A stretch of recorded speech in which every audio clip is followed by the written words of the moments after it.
and all 4 weeks are ended with the weekly Sabbath. King David understood that the new moon was the first day of the month. And we could see this in 1 Samuel chapter 20, verse 5, where it says, "And David said unto Jonathan, Behold, tomorrow is the new moon, and I should not fail to sit with the king at meat. But let me go, that I may hide myself in the field unto the 3rd day at even." So with this being said, David clearly understood that the new moon was the first day of the lunar month. And with this being known, the new moon is a worship day. And the new moon pretty much signifies I still have to do some research on exactly. This is my opinion on so far on what I believe the moon signifies. Of course, the Sabbath commemorates creation, where Yah created the heavens and the earth in 7 days and in 6 days, and created and rested on the 7th. But I believe the new moon may represent, the darkness that was upon the face of the face of the earth before Yah got started doing any of his creating. But King David obviously understood that the new moon to be he understood the new moon to be the first day of the month.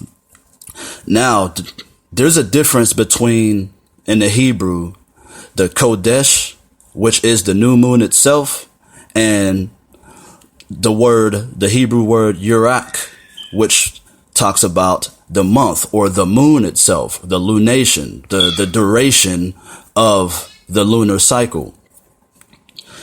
According to the 1962 New Bible Dictionary, this is what it say about the new moon. The first day of each month is set apart. Hence, the association in the Old Testament of the monthly new moon with the weekly Sabbath. So once again, you cannot pinpoint the weekly Sabbath without knowing the new moon. Now remember, Yah's time is completely different than man's time. And Saturday Sabbath is not, a consecutive Saturday Sabbath is not Yah's Sabbath. We're using a pagan calendar, a Roman pagan Christian calendar, to keep a day as sacred as the Sabbath. Now, the ancient Israelites did not use this Gregorian calendar. They used Yah's time. They used Yah's calendar. They used his sun, moon, and the stars. In the Zondervan's Bible Dictionary, this is what it say about the calendar on page 98. The calendar during the Bible period time was reckoned solely on astronomical observations. Days, months, and years were determined by the sun and the moon.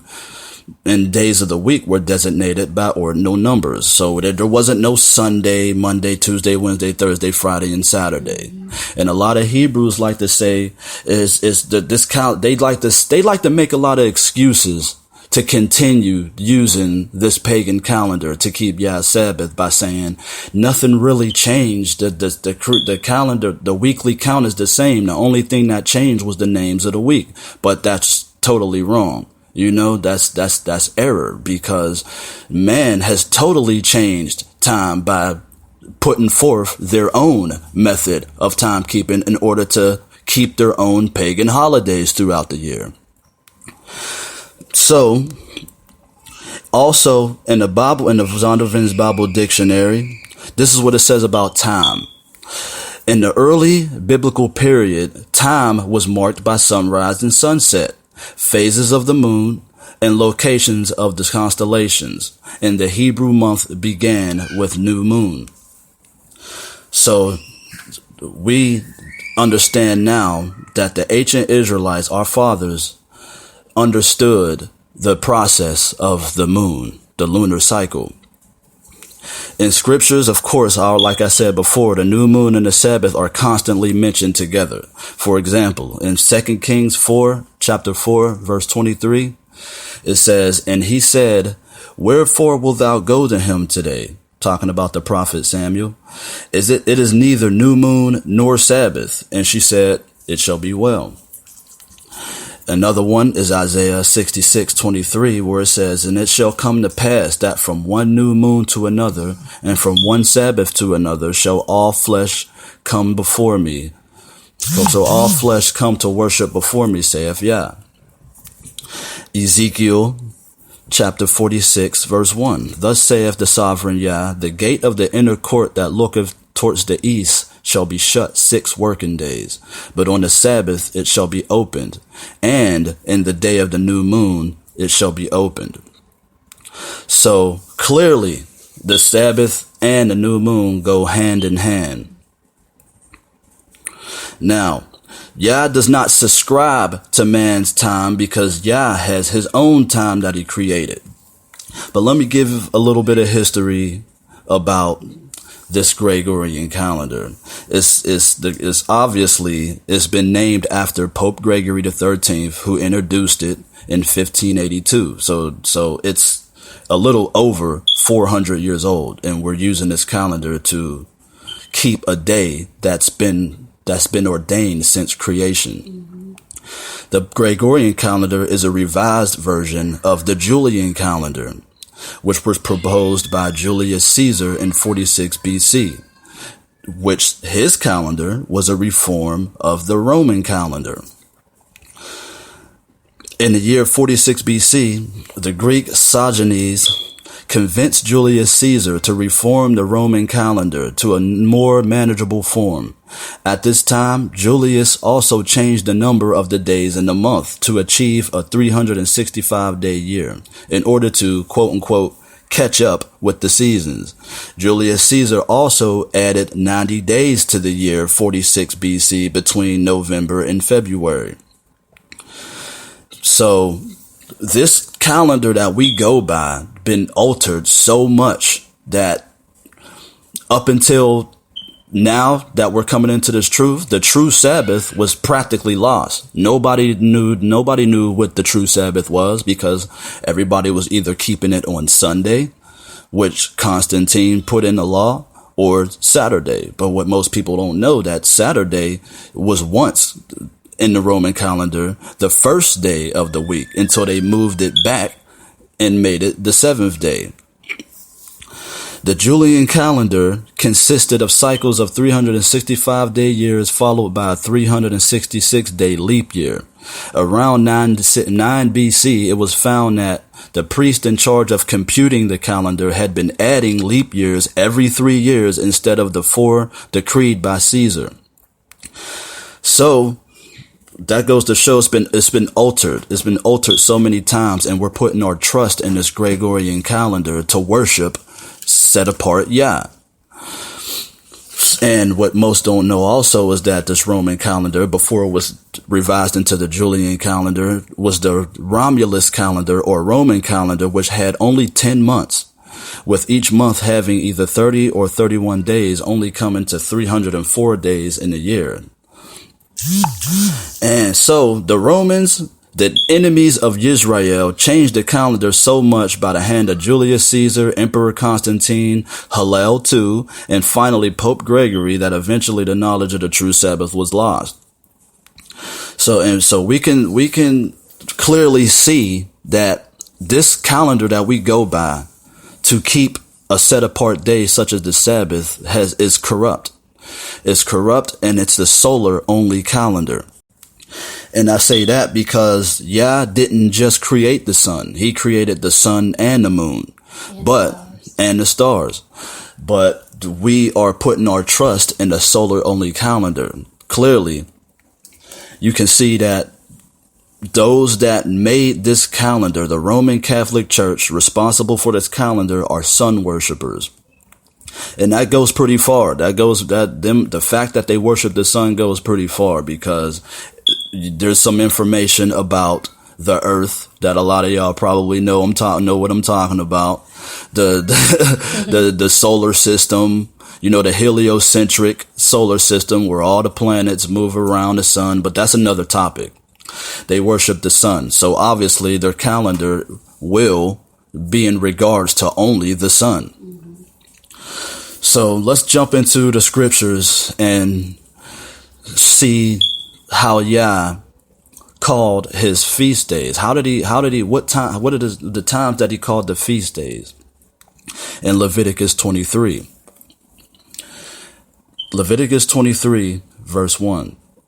And Yah spake unto Moses, saying, Speak unto the children of Israel, and say unto them concerning the feast of Yah, which you shall proclaim to be set apart convocations. Even these are my feast. 6 days shall work be done, but the 7th day is the Sabbath of rest, a set apart convocation. You shall do no work therein. It is the Sabbath of Yah in all your dwellings. So before Yah even got into the feasts themselves, he let you know about the Sabbath. 6 days shall work be done, but the 7th is the Sabbath of rest. Now, I spoke to some ox, in our Codies about this, and I would say if 6 days shall work be done, and the 7th day is the Sabbath, so when is the first day? They say Sunday. I was just like, oh man, that's what told me that our people, we have, and it's understandable. It's very understandable. Our people have a hard time setting Yah apart from this calendar. Yah has no need for man's calendar. He created his own time. So we have to get into the habit and mentality of separating Yah from this pagan calendar. Verse 4. These are the feast of Yah, even set apart convocations, which you shall proclaim in their seasons or appointed times. In the 14th day of the first month or moon at even is Yah's Passover. And on the 15th day of the same month is the feast of unleavened bread. So we can see obviously with Passover and unleavened bread, they are pinpointed by what day of the month it is. So knowing that the word month in the Hebrew is actually Yurak, because it's not talking about a new moon day. This is talking about the month itself, the monthly duration, the 15th day of the month. Verse 7, in the first day you shall have a set apart convocation, and you shall do no work therein, because this is on the 15th day, which is a weekly Sabbath. Also, excuse me, y'all, I'm still a little bit nervous, so I'm trying to get it all out of me. This is the first time I ever did something like this, but let's keep going. Now, speaking in verse 24, we jump down to verse 24, speaking to the children of Israel, saying, in the 7th month, or the 7th moon, in the first day of the month, or moon, shall you have a Sabbath, a memorial blowing of the trumpets. And this here it is the new moon day, because it's the first day of the 7th month. And if we go to Psalms 81, verse 3, we can clearly see that it's talking about the celebration of the new moon day. Blow up the trumpet in the new moon, in the time appointed in our solemn feast day. You shall do no servile, back to Leviticus 23, verse 25, you shall do no servile work therein, but you shall offer an offering made by fire unto Yah. Now skip on to verse 27. Also on the 10th day of the 7th month or moon, there shall be a day of atonement. It shall be a set apart convocation unto you, and you shall afflict your souls, and offer an offering made by fire unto Yah. It shall be a Sabbath of rest. Now, this is one of two of the only days that is not considered, that's not a weekly Sabbath, but it's called a Sabbath. It shall be a Sabbath in verse 32, it shall be a Sabbath of rest. And you shall afflict your souls. In the 9th day of the month at even, from even to even, shall you celebrate your Sabbath. Now, in verse 34, speaking to the children of Israel, saying, the 15th day of the 7th moon or month shall be the Feast of Tabernacles for 7 days unto Yah.